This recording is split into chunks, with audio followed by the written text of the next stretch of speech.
Welcome to the Juice Box with Juice Springsteen, covering the week that was in professional wrestling.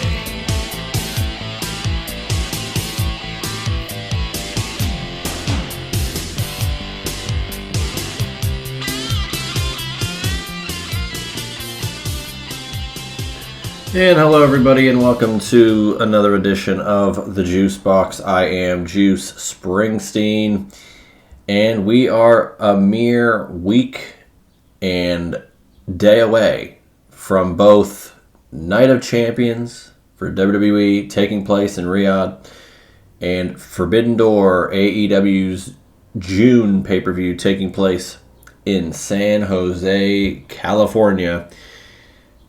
So this week, we're going to give a little bit of a preview of those shows without predicting them. We're going to do the prediction shows next week, as we normally do in the lead up to big PLEs or pay-per-views. But today, we're going to preview the cards for both with a little bit of news and notes in what happened to get us to where we are, including this past week on SmackDown, where we were promised a WWE Championship match, and yeah, we got it, but it was not without a little bit more BS. But we will touch on that, and then we'll do two this day in pro wrestling history for June 20th.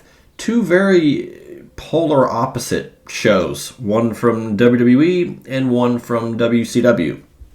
So we will touch on those at the end of the show. But before we even dive into that, follow me on Twitter at JuicySteen, at Juicy Wrestling Closet on Instagram. You can follow this show, subscribe to this show on YouTube at JuicySteen, and you can listen to it on Amazon Music, Spotify, Apple Podcasts, juicysteen.podbean.com. And if you do, listen to the Juice Box with Juice Springsteen on Apple Podcasts or on Spotify, and that would be Apple Podcasts via iTunes. Leave a rating and review for the Juice Box with Juice Springsteen, as it really does help the show grow. So a little bit of news before we get into the cards at hand across the board. This came down the other day, and it is not good news for, those who are fans of TNA, where we were given news via a seemingly Microsoft Word note or document from TNA. It was a press release that just looked very generic. And it says that TNA Wrestling today announced a workforce reduction designed to streamline operations and sharpen strategic focus and profitability. TNA's creative leadership team will see an immediate shift. Tommy Dreamer, who has worked in TNA's creative and talent relations departments, is leaving the company as TNA and Dreamer mutually agreed to part ways. TNA Wrestling has also come to terms on the release of Tessa Blanchard. We wish Tessa, Tommy, and others the best in their future endeavors. The way this thing is formatted on this page is bizarre and almost, dare I say, Bush League. The vernacular used in their future endeavors is very WWE. The fact that they announced that Tessa Blanchard and Tommy Dreamer have been released, yet do not mention Sami Callihan by name, is another bizarre choice. So they could not specify with "and others" if there was another important wrestler or person on the team, a.k.a. Sami Callihan. I don't get it. It seems like this is another LOL TNA thing, and there might be people in TNA who will defend every decision that is made to the death, but that will not be me, especially on this program. I try to give the straight, answers or give forth my opinion in a way that doesn't sway anybody. I'm purely just voicing my own actual thoughts that I have conjured up watching this from my own perspective and giving my own opinion without, telling you got to be one way or the other. But TNA just always seems to get in their own way. Anytime there's any sort of modicum of success, it seems like it just goes away. Any momentum that they gain seemingly just gets thrown out as soon as they get it. And I mentioned this on the Wrestle Collective a couple of weeks ago when I was on their program. Shout out to those guys and girls. That the TNA WWE partnership really has only benefited the TNA roster in regards to people from TNA at all getting benefit from it. I think the roster from TNA is the only beneficiaries of a joint partnership between TNA and WWE. Joe Hendry, maybe Mike Santana coming down the pike. Just certain wrestlers like Leon Slater as well. Just certain wrestlers that are getting more opportunities in WWE because they were in TNA, and it's as if they're almost getting poached to where, well, we really don't know what else we're going to do with these guys in TNA, but WWE's got a plethora of hours of TV to fill. Bring them on over. So, I don't know, man. It just doesn't seem good for TNA, and I'll tell you this, though. I will say this. I've been watching wrestling for 30 years now. And numerous times over the course of this period have there been the rumors, the rumblings, this is it for TNA. Look out. WWE's going to buy TNA soon. And it never happened. TNA kept going. They got new ownership, different ownership, new philosophy, changed philosophy, signed more talent, got rid of other talent, added more creative, got rid of certain creative, and we're back here again, and who knows what's going to happen with TNA going forward. I hope, of course, that they succeed and are still a company. It's a good alternative to have. I brought up on the Wrestle Collective, TNA is working with WWE because it's good for TNA, but for WWE, it's like having an NXT that they don't own. It's if AEW could run with Ring of Honor, but not own Ring of Honor. And it's a great way for WWE to kind of get the best crop of talent in TNA, but kind of present it as, well, we're going to give you guys the rub, and then really you want to be in WWE anyway, so, who's really kidding who? It's kind of difficult to kind of wrap your head around it the more you kind of think of things in that realm.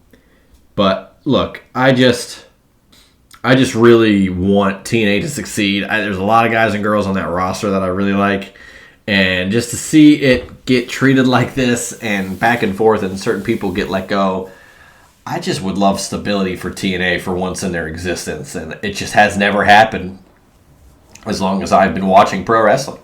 As long as TNA's been in my scope, I just haven't seen it. So that's pretty much the big news outside of the ring this week. I couldn't not mention it. It's just unfortunate. Dreamer, he works with Busted Open, so he's got a gig, and I'm sure he'll find his way somewhere soon. Tessa Blanchard is an interesting one. She does have a checkered past, and some wrestlers seemingly have kind of allowed her back into the brotherhood, sisterhood. Who knows where she might end up? I don't foresee Tessa Blanchard going to AEW. I would kind of be shocked if she went to WWE as well. I just think that their roster is kind of loaded top heavy for the women, and you'd have to put her in a higher spot. So I don't know what she's going to do, but very interesting. Sami Callihan's another guy, he's not wrestling anymore, but I think he's got a great mind for the business still, obviously. So I can see him working in a producer role backstage with AEW. I think that would actually be beneficial for them. I could also see Sami Callihan maybe working with like a GCW or an MLW, trying to kind of get into the underground of working as a producer, maybe launching to get himself into an AEW role behind the scenes. Who knows? I don't want to speculate too much with jobs of individuals, of course, but I hope for the best for Sammy, Tommy. We'll see what happens with Tessa. I don't really know, again, with her past, and where some people might be hesitant to sign her. I don't really know, but let's move on to previewing these two huge shows next week. Forbidden Door, San Jose. This, as of right now, we have 8 matches on the card. And they vary in intensity and story and stakes. So let's kick things off. Bandito challenging Jon Moxley for the AEW Continental title. There was a Brodito Death Riders tag match, and Bandito kind of went above, Brody King and kind of was like, hey, Mox, I want a title match now that we've had this interaction and all these things have happened. So, Bandito, Jon Moxley, Continental title. Not sure where that's going to land. I'm not going to do predictions just yet, but I am curious as to this particular match. I had no faith that Kyle O'Reilly was going to win at the last pay-per-view, Double or Nothing, but Bandito, I think, he stands more of a chance. Starlight Kid, I don't think has any chance against Tekla, but we will move forth. Pac will take on Shota Umino for the IWGP Global Heavyweight title. That'll be a hell of a match, for sure. And this is a young, up and coming guy in the scene, in the New Japan scene. Of course, he's son of Red Shoes, the famous referee for New Japan, but he's currently the IWGP Global Heavyweight Champion, defending against Pac. That should be one hell of a match. Women's Owen Hart Cup final, where the winner, say this 15 times fast, the winner of this gets a women's world title opportunity at All in Wembley. Maya World taking on Mercedes Moné. So that is the finals. I think it's pretty self-explanatory. Let's not count our chickens before they hatch. AEW World Tag Team titles, The Dogs, David Finlay and Clark Connors, take on Cope and Cage. I don't see this going any other way. I'm sure Cope and Cage are going to be victorious. We also got some news about FTR kind of taking some time off here for the summer. That has been a very interesting piece of business that came down the pike earlier today as of this recording, June 20th. So it seems like they want to be with their families, kind of figure out what their next move is. I don't foresee them going to WWE, and I do see them remaining in AEW for the foreseeable future, but we'll see where they land. But for now, Cope and Cage defending the AEW World Tag titles against The Dogs. Singles match, kind of a dream match. Zack Sabre Jr. taking on Kenny Omega. This is going to be a wildly physical, entertaining match, I think, between these two guys. Zack Sabre Jr.'s had quite the history with Forbidden Door over the last few years, so I'm really excited to see him and Kenny Omega get this one dream match on this card. Of course, men's Owen Hart Cup final. Winner gets the AEW World title shot at All in Wembley. Swerve Strickland versus Will Ospreay.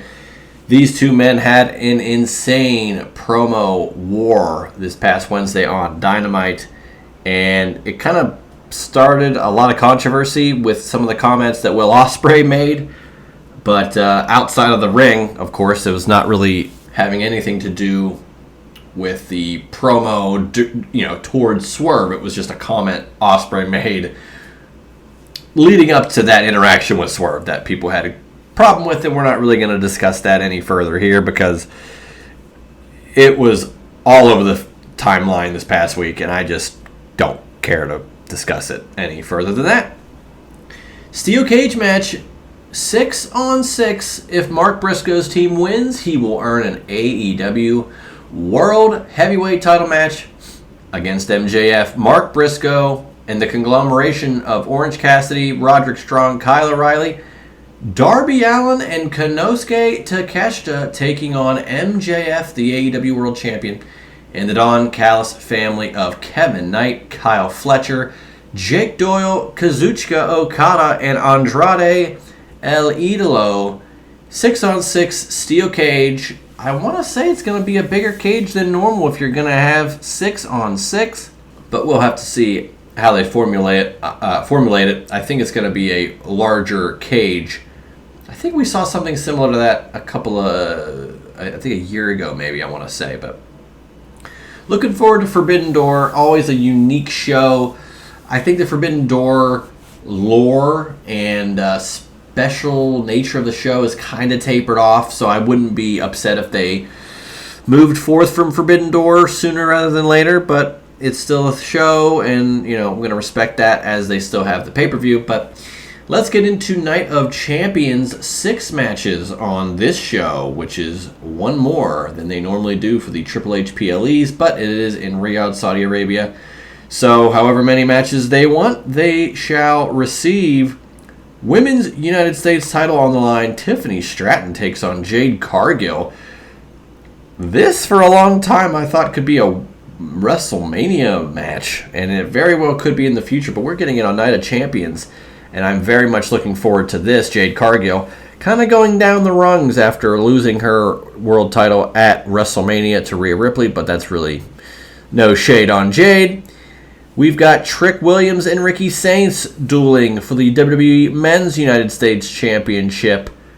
These two guys are young, up-and-coming wrestlers in WWE, superstars of the highest caliber. Trick Williams on his way to true superstardom. Ricky Saints, I'd say, is also on his way there.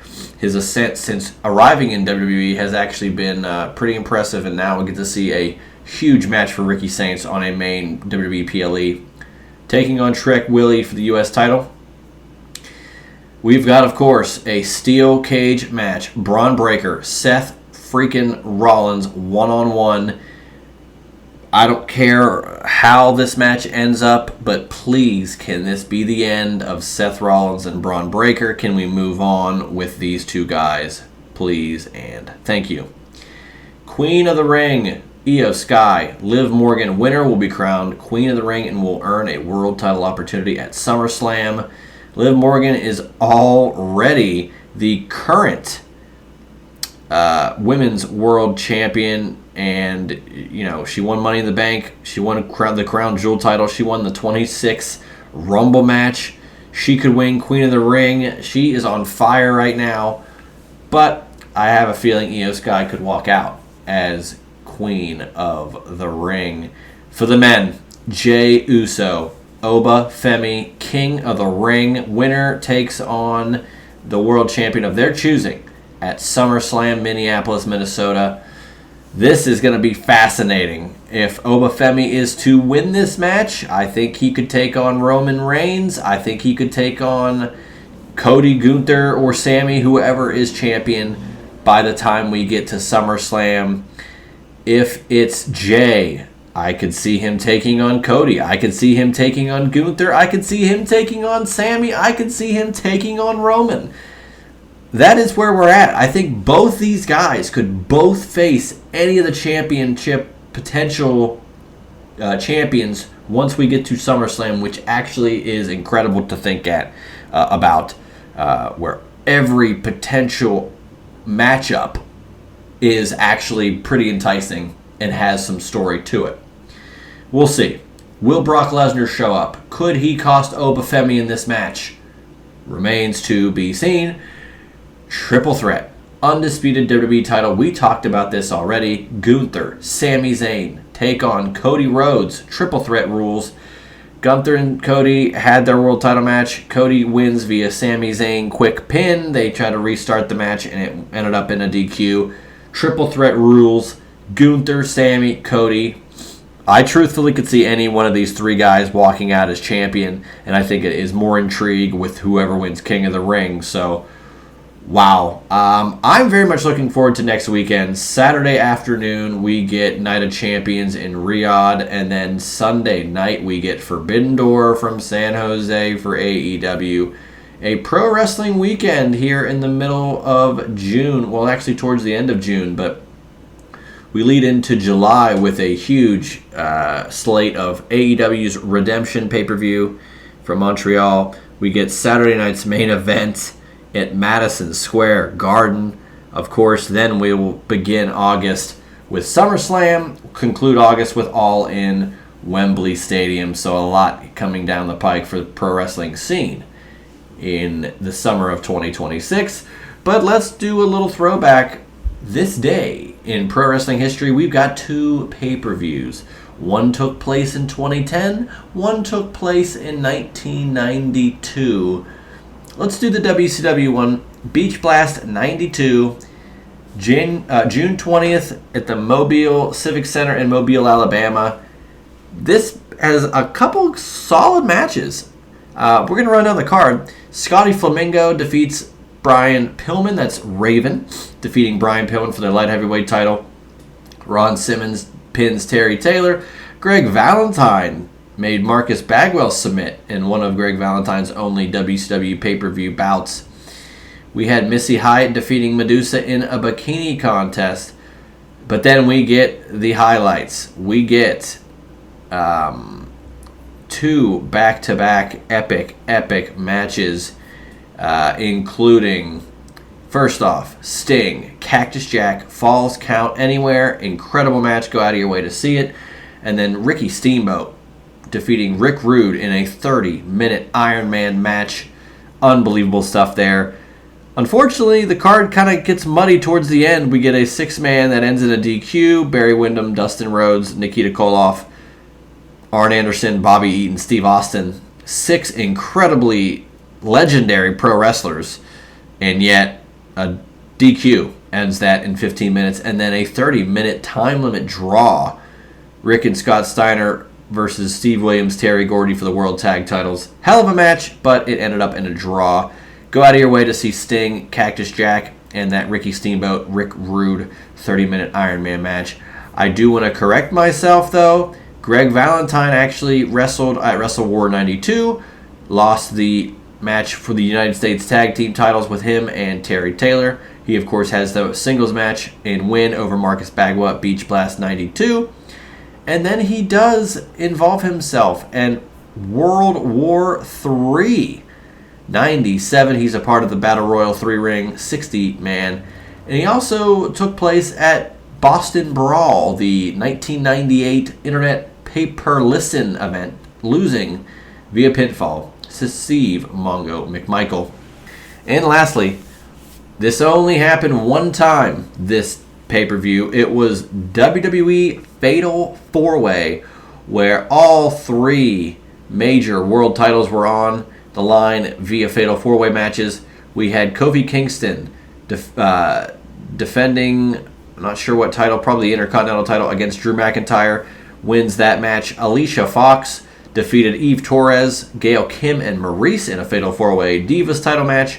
Evan Bourne defeated Chris Jericho. The World Heavyweight title switched hands with Rey Mysterio defeating Big Show, CM Punk, and the World Heavyweight Champion Jack Swagger. The Miz defeated R-Truth to retain his United States Championship. David Hart Smith, Tyson Kidd, and Natalya defeated Jey Uso, Jimmy Uso, and Tamina in a 6-person tag. That is incredible. And then Sheamus wins the WWE Championship in a Fatal 4-Way over Randy Orton, Edge, and John Cena.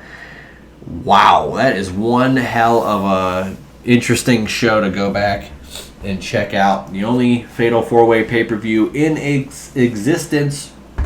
And you can see why they never ran it again. But hopefully you get to run back the Juice Box with Juice Springsteen again. Hopefully next week, where we do Forbidden Door predictions. And we will have WWE Night of Champions predictions right here in the feed. As always, you can follow me on Twitter at JuicySteen. You can argue with me over wrestling takes, good, bad, bizarre, ugly. Follow me on Instagram at Juicy Wrestling Closet.